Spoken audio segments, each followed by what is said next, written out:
Bio je to veliki dan za sve nas. Dan kad je otvorena Karlovačka pivovara. Cijeli grad se okupio da proba karlovačko pivo.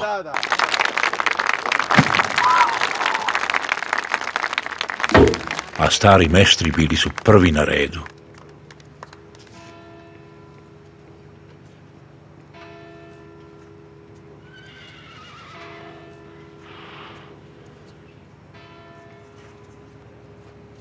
A onda smo čuli... Sviđa mi se.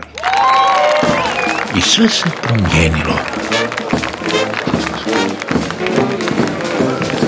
Od toga dana, 1854. uživamo u druženju uz Karlovačko. Jer vrijeme koje dijelimo s prijateljima je vrijeme koje se pamti. Mi to zovemo Karlovačko društvena mreža. Idemo na Karlovačko.